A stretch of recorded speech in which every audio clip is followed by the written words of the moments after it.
नमस्कार।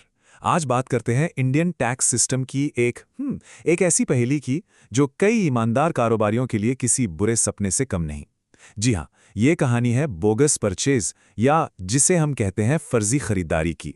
जरा सोचिए, क्या हो अगर सिर्फ सिर्फ एक फर्जी इनवॉइस किसी के बिजनेस की, मतलब साल भर की पूरी मेहनत, पूरे प्रॉफिट को एक झटके में जीरो कर दे। सुनने में कितना डरावना लगता है ना। आज हम इसी गुत्थी को सुलझाने की कोशिश करेंगे। तो सवाल उठता है कि ये बोगस परचेस आखिर है क्या भला?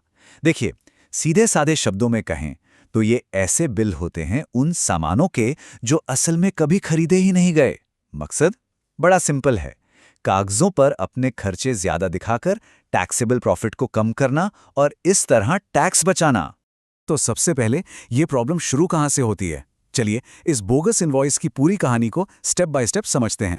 असली दिक्कत तो तब शुरू होती है जब कोई ईमानदार बिजनेस पूरी अच्छी नीयत से कोई सामान खरीदता है और बाद में टैक्स अथॉरिटीज को पता चलता है कि अरे, जिससे खरीदा वो सप्लायर तो फर्जी निकला या था ही नहीं।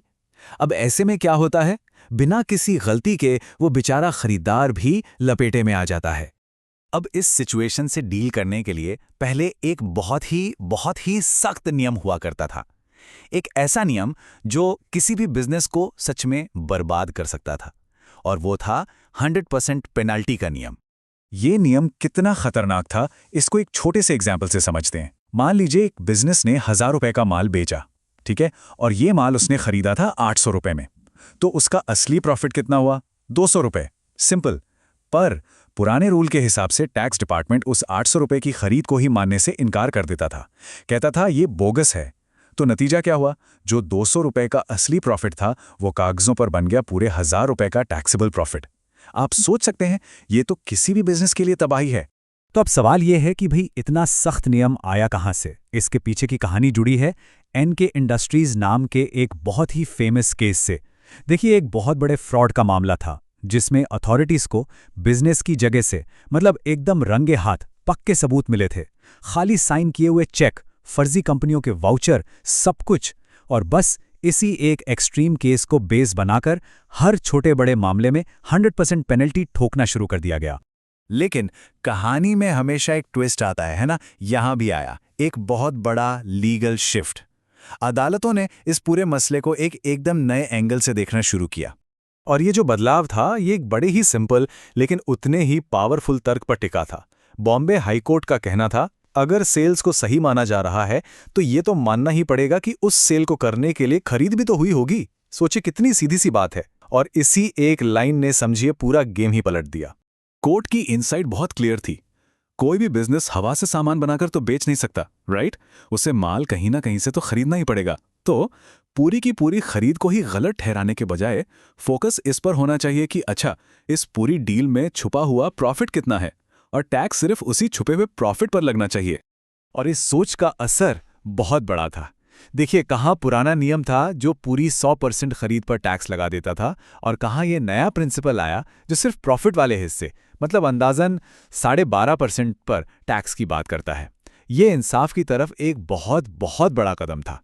अच्छा, तो ये तो हो गई पुराने नियम की कहानी।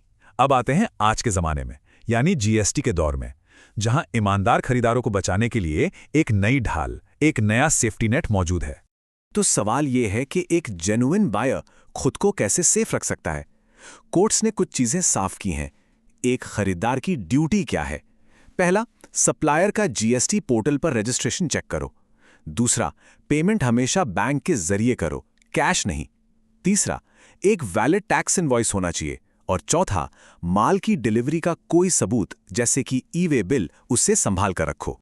और इस पूरे नए नजरिए के पीछे कानून का एक बहुत पुराना और बड़ा मजबूत सिद्धांत काम करता है। एक लैटिन कहावत है, लेक्स नॉन कोजिट एड इम्पॉसिबिलिया। इसका मतलब बड़ा सिंपल है, कानून किसी को वो काम करने के लिए मजबूर नहीं कर सकता जो करना उसके लिए नामुमकिन हो। और कोर्ट सब इस बात पर पूरी तरह सहमत हैं। मतलब एक खरीदार से ये उम्मीद कैसे की जा सकती है कि वो जासूस बनकर ये पता लगाए कि उसके सप्लायर ने टैक्स सरकार को जमा किया या नहीं? ये तो इम्पॉसिबल टास्क है। और जैसा हमने अभी देखा, कानून आपसे इम्पॉसिबल की उम्मीद नहीं करता।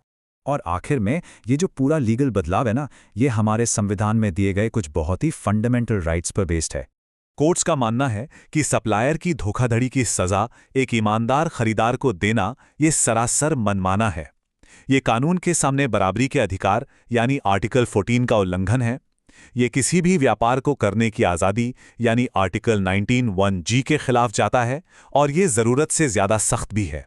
तो ये पूरी कहानी हमें एक बहुत बड़े सवाल के साथ छोड़ जाती है कि जब बनाए गए नियम और ज़मीनी हकीकत एक दूसरे से टकराते हैं तो इंसाफ का, जस्टिस का असली मतलब क्या होता है।